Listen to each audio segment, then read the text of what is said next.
नमस्ते, प्रणाम, हर हर महादेव। दोस्तों, कैसे हैं आप सब? आप सबके लिए मंगल कामना करती हूँ। आप लोग स्वस्थ और मस्त रहिए। और आप लोग के बीच बहुत ही दर्द भरा विवाह गीत लेके आई हूँ। जब एक बेटी शादी योग्य हो जाती है और उसके माँ पिताजी क्या सोचते हैं, उनके मन में क्या क्या ख्याल आता है, तो आप लोग सुनिए। गीत के माध्यम से बहुत ही दर्द भरा और लाचारी विवाह गीत है। तो आप लोग गीत को जैसे भी लगे कमेंट करके जरूर बताइएगा। अपना प्यार सपोर्ट आशीर्वाद दीजिएगा। वीडियो पसंद आए तो लाइक शेयर सब्सक्राइब करिएगा। एक माँ पिता का सोच और विचार है इस गीत में, दर्द छिपा हुआ है। क्या आप लोग सुनिए। पन्नवा से पातर बाटी मोरे बिटियावा हो, फुलवानिया नसकुआ रे जी।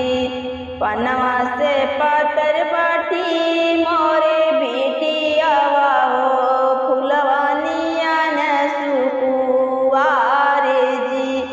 बैठी के सोचे लगी बेटी के माया हो, बैठी के सोचे लगी बेटी के माया हो।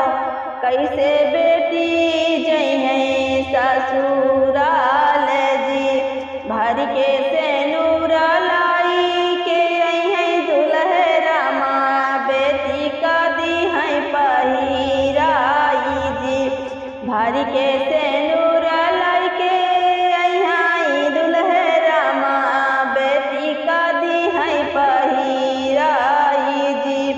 चुटकी भर सेनुर लागौतै हो रामा, बेटी मोरी होई जाई है पाराई जी। चुटकी भर सेनुर लागौतै हो रामा, बेटी मोरी होई है पाराई जी।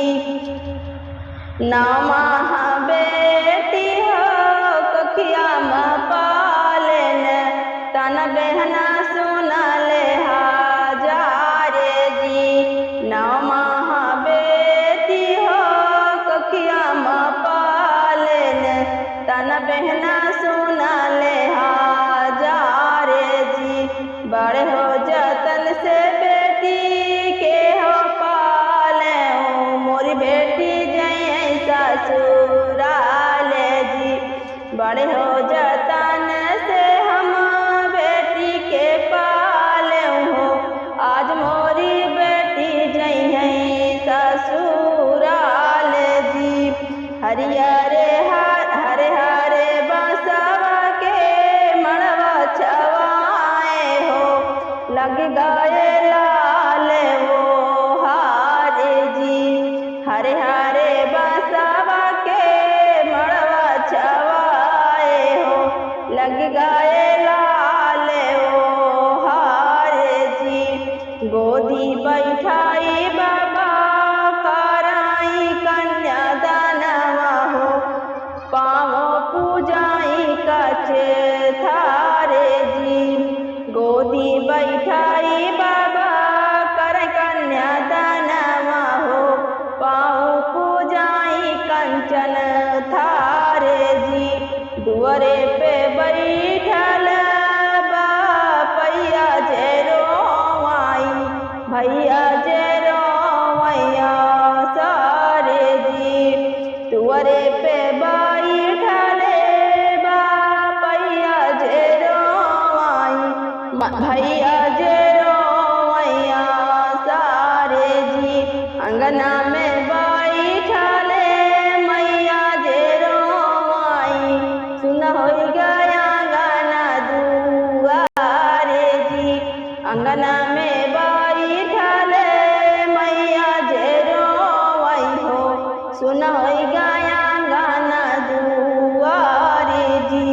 माया के गोदिया मिल होई जाई हाई, लई जाई है दुलरू दामाद जी। माया के गोदिया मिल होई जाई हाई, लई जाई है दुलरू दामाद